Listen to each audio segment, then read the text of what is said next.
Hello, everyone, and welcome back to your daily dose of English, where learning English is easy, practical, and super fun.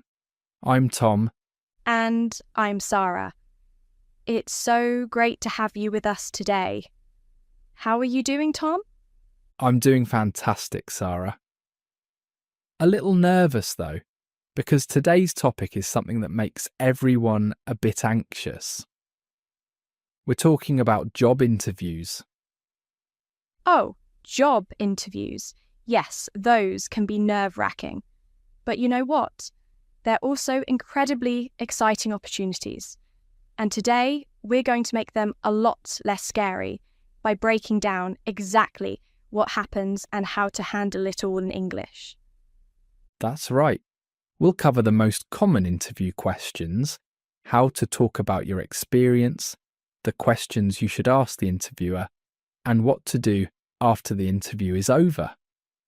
And before we dive in, we have a quick favour to ask all of you amazing listeners. Yes. If you're finding our episodes helpful, please take just a moment to subscribe to your daily dose of English. Hit that like button and share this episode with anyone who's learning English or preparing for a job interview. Your support means the world to us. Absolutely. And leave us a comment below. Tell us, have you ever had a job interview in English? How did it go? We would love to hear your stories. Okay, Sarah, are you ready to talk about interviews? I'm ready. Let's do this. So, Tom, let me start with a question. Have you ever walked into a job interview and felt like your mind just went completely blank? Oh, absolutely. I remember my first big interview. I was so nervous that when they asked me to sit down, I almost missed the chair. It was embarrassing. That's such a relatable story. The thing is, interviews are stressful for everyone, even native English speakers. But here's the secret. Most interview questions are actually quite predictable. If you prepare for the common ones, you'll feel so much more confident. That's so true. The first and most famous question is the big one. Tell me about yourself. Sarah, why do interviewers always start with this question? Great question, Tom. They want to get to know you quickly. They want to understand who you are, what you've done, and why you're sitting in front of them. It's like your introduction, your chance to make a good first impression. Right. But here's the tricky part. When someone says, "Tell me about yourself," you can't tell them your entire life story. You need to be strategic and keep it professional. Exactly. Here's a simple structure that works every time. Start with your current situation or recent education. Then mention a relevant skill or achievement. Finally, connect it to why you're interested in this particular job. Let me try an example. I could say, I'm currently working as a marketing coordinator at a tech company. Over the past 2 years, I've managed several successful social media campaigns that increased our engagement by 40%.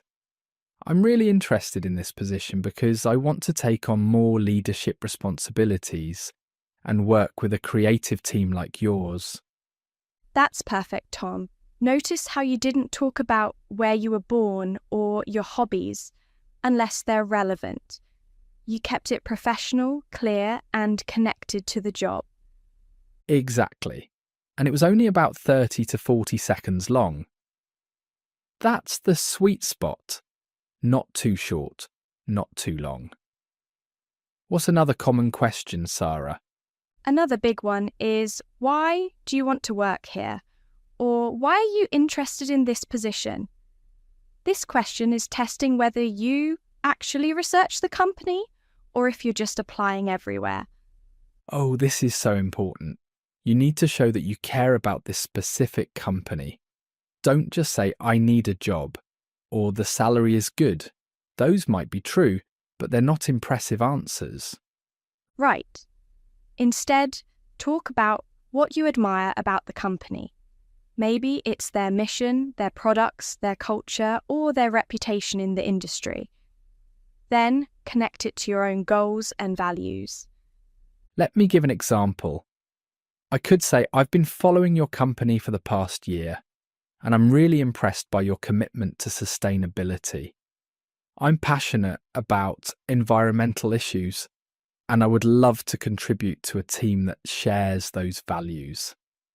Plus, I've heard great things about your collaborative work environment, which is exactly the kind of place where I thrive. Beautiful answer, Tom. You showed that you did your homework, you connected your values to theirs, and you explained why you'd be a good fit. That's exactly what interviewers want to hear. And here's a tip for our listeners. Before any interview, spend at least 30 minutes researching the company. Look at their website, read recent news articles, check their social media. It makes a huge difference. Absolutely. Now, let's talk about another classic question. What are your strengths? This one sounds easy, but a lot of people struggle with it because they don't want to sound like they're bragging. Oh, I know that feeling. It's uncomfortable to talk about how great you are, especially in some cultures where modesty is valued. But in an interview, you need to sell yourself. That's the whole point. Exactly. The key is to be honest and specific. Don't just say, I'm a hard worker. Everyone says that. Instead, give a real strength and back it up with an example. Right? I could say one of my strengths is problem solving.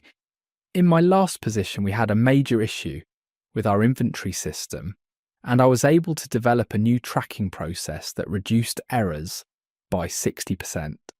I really enjoyed tackling challenges like that. Perfect. You named the strength, you gave a specific example with numbers, and you showed the positive impact. That's exactly how to answer this question. And what about the flip side? What's your biggest weakness? This is probably the most dreaded interview question of all time. Oh, it really is. People panic with this one. They either say something ridiculous like, I'm a perfectionist, or they say something too honest like, I'm terrible at meeting deadlines. Both of those are problems. The perfectionist answer is too cliché, and being too honest can hurt your chances. So what's the right approach? The best strategy is to mention a real weakness, but one that you're actively working to improve. And make sure it's not a deal breaker for the job. For example, if you're applying for a customer service position, don't say, I'm not good with people. That makes sense. So I could say something like, I used to struggle with public speaking. I would get really nervous presenting in front of groups. But over the past year, I've been taking a public speaking course and I've been volunteering to lead more meetings at work. I'm much more comfortable now and I'm continuing to improve. That's a great answer, Tom. You acknowledged a real weakness, you showed self-awareness, and you demonstrated that you're proactive about improving yourself. Interviewers love to see growth mindset. Growth mindset. That's a great term. It means you believe you can always learn and get better. Okay, so we've covered tell me about yourself. Why do you want to work here? What are your strengths? And what's your biggest weakness? These are the big four, right? These are definitely the most common. But there are a few more that come up regularly. One is, where do you see yourself in 5 years? This question is about your ambitions and whether you're planning to stay with the company long term. Right. And you need to be careful here. You don't want to sound like you're going to leave in 6 months, but you also don't want to sound like you have no ambition. Exactly. A good answer shows that you're thinking about growth within the company. I could say, in 5 years, I see myself taking on more responsibility, perhaps in a senior role where I can mentor junior team members and lead larger projects. I'm really interested in developing my skills in this field and growing with a company that values professional development. That's perfect. You showed ambition, loyalty, and interest in the company's future. Now, Sarah, let's talk about discussing your experience. This is a huge part of any interview. Absolutely. Talking about your experience is your chance to prove that you can actually do the job. The key is to be specific and use examples. Instead of saying, I have experience in customer service, say, in my last role, I handled an average of 50 customer calls per day, resolving issues and maintaining a 95% satisfaction rating. Numbers are so powerful. They make your experience concrete and measurable. But what if someone doesn't have a lot of work experience? Maybe they're a recent graduate or changing careers.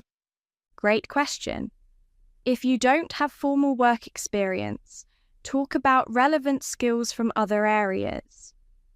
Maybe you have volunteer experience, internships, school projects, or even personal projects that demonstrate the skills the job requires. Right? If you're applying for a marketing job and you don't have work experience, you could talk about how you manage social media for a student organisation, or how you created a successful blog that grew to 10,000 followers. These things count. Exactly. And when discussing any experience, use the STAR method. That stands for situation, task, action, result.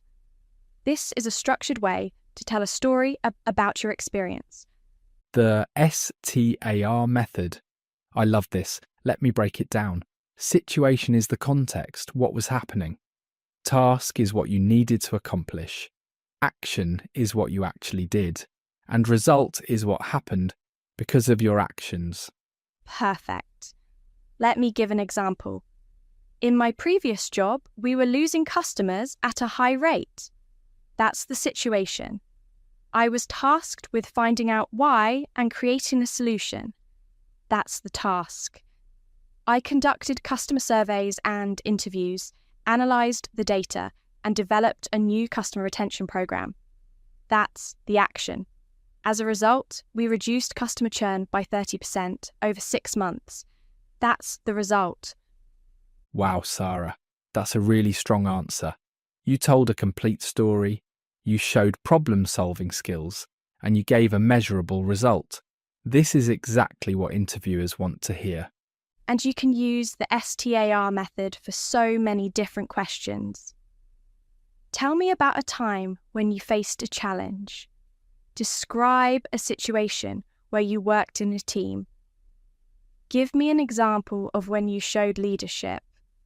All of these can be answered with STAR. This is such valuable advice. Okay, now let's talk about something that surprises a lot of people. At the end of an interview, they always ask, "Do you have any questions for us?" And this is not just a formality. This is actually really important. It's so important, Tom. When you ask good questions, it shows that you're engaged, thoughtful, and serious about the position. If you say, "No, I don't have any questions," it can make you seem uninterested or unprepared. Exactly. So you should always prepare at least 3 to 5 questions before the interview. Now, what are good questions to ask? Good questions show that you're thinking about the role and the company. You could ask about the day-to-day responsibilities. For example, what does a typical day look like in this position? Or what are the biggest challenges someone in this role would face? Those are great. You could also ask about the team Who would I be working with most closely? Or can you tell me about the team culture? These show that you care about fitting in and working well with others. Absolutely. And you can ask about growth opportunities. What does success look like in this role? Or are there opportunities for professional development or advancement? These questions show ambition and long-term thinking. Right. You can also ask about the company's future. What are the company's goals for the next year? Or what exciting projects is the team working on right now? These show genuine interest in where the company is headed. And here's a smart one. What are the next steps in the interview process? This shows you're eager to move forward, and it gives you important information about timing. Great question. But Sarah, what should you not ask about? Good point. In a first interview, avoid asking too much about salary and benefits right away unless they bring it up first. Wait until you get a job offer or until later rounds. Also, don't ask questions that you could easily find on the company website. That shows you didn't do your research. And never ask, what does this company do? That's a huge red flag.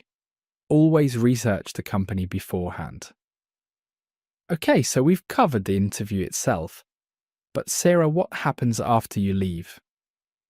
A lot of people forget this important step. The follow-up. This is so important, Tom.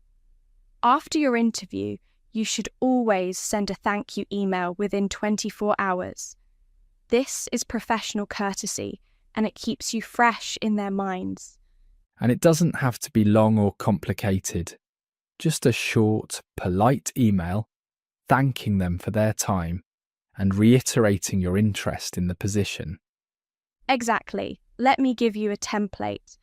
You could write, "Dear Mr. Johnson," or "Dear hiring team, thank you so much for taking the time to meet with me yesterday to discuss the marketing coordinator position.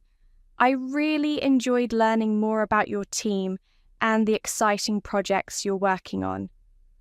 Our conversation reinforced my enthusiasm for this role, and I'm confident that my experience in social media management would be a great fit for your needs.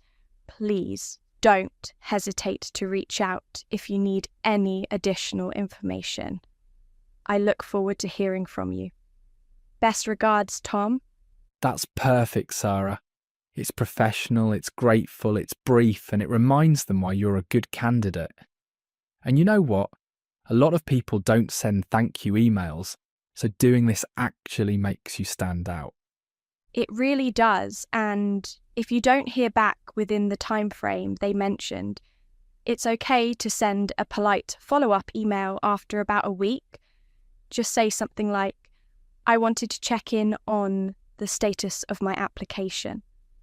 I remain very interested in the position and would love to know if there are any updates." Perfect. You're being proactive without being pushy. Now, Sarah, let's talk about some general interview tips. What should people think about regarding their appearance and body language? Appearance matters, especially for first impressions. You should dress professionally, usually one level more formal than what employees wear every day. If the company is casual, wear business casual. If they're business casual, wear business formal. Right. When in doubt, it's better to be slightly overdressed than underdressed. And what about body language? Body language is huge. Make eye contact but don't stare. Smile naturally. Sit up straight. Don't cross your arms because that can look defensive. And give a firm handshake at the beginning and end. These things communicate confidence. And turn off your phone or put it on silent. There's nothing worse than having your phone ring in the middle of an interview. Also, bring copies of your resume, a notebook, and a pen. It shows you're prepared. Great advice. And one more thing. Arrive early. Not too early. Maybe 10 to 15 minutes before your scheduled time. This gives you a moment to relax and compose yourself. Being late is one of the worst things you can do. Absolutely. Punctuality shows respect for their time. Okay, Sarah, we've covered so much today. Let's do a quick review of everything we talked about. Great idea. We talked about the most common interview questions. Tell me about yourself. Why do you want to work here? What are your strengths and weaknesses? And where do you see yourself in 5 years? We talked about how to discuss your experience using the STAR method: situation, task, action, result. This helps you tell clear, compelling stories about your past work. We discussed the importance of asking good questions at the end of the interview. Questions about the role, the team, growth opportunities, and next steps. And we covered the crucial follow-up step. Always send a thank you email within 24 hours. It's polite, professional, and it keeps you top of mind. Finally, we talked about presentation. Dress professionally, use confident body language, arrive early, and come prepared with your materials. You know, Sarah, I think the most important thing to remember is that an interview is a conversation, not an interrogation. It's a chance for both sides to see if it's a good match. That's such a good point, Tom. When you think of it as a conversation, it feels less scary. You're not just answering questions. You're showing who you are and finding out if this is the right place for you. Exactly. And for our listeners who are nervous about interviews in English, remember this: the interviewer knows you're not a native speaker. They're not judging your perfect grammar. They want to see your skills, your personality, and your enthusiasm. If you make a small mistake with your English, it's okay. Just keep going. That's beautiful advice. Your English doesn't have to be perfect. It just has to be good enough to communicate clearly. And the more you practice, the more confident you'll become. And here's a final tip for practice. Find a friend or family member and do mock interviews. Practice answering these common questions out loud.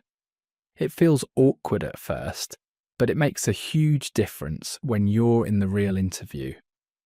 Absolutely. Practice makes perfect, or at least practice makes you much more confident, which is almost as good as perfect. Well said. Sarah, I think we've given our listeners everything they need to walk into their next interview, feeling prepared and confident. I hope so. And to everyone listening, remember, even if you don't get the first job you interview for, every interview is practice. You're building skills and confidence that will help you in the future. That's right. Don't be discouraged. Keep practicing your English, keep preparing, and keep believing in yourself. You've got this. Wow, Tom, we covered so much today. I feel like our listeners are going to ace their next interview. I think so too. And you know what? We love to hear how it goes. So listeners, after you have your interview, come back and tell us about it in the comments. Yes, please do. We want to hear your success stories. And speaking of comments, here's our question for you today. Have you ever had a job interview? What was the hardest question you were asked? Let us know in the comments below. And if you haven't had an interview yet, tell us, what job are you hoping to get? We'd love to know about your dreams and goals. Before we go, please don't forget to subscribe to Your Daily Dose of English if you haven't already. We have new episodes all the time to help you improve your English in fun and practical ways. And hit that like button. Share this episode with anyone who might find it helpful. Your support really helps us grow and create more content for you. Thank you so much for spending this time with us today. We hope you feel more prepared and confident about job interviews now. Remember, you're capable, you're qualified, and you're going to do great. Keep practicing, keep learning, and most importantly, keep believing in yourself. Until next time, take care and good luck with your interviews. Bye, everyone. Goodbye. See you in the next episode.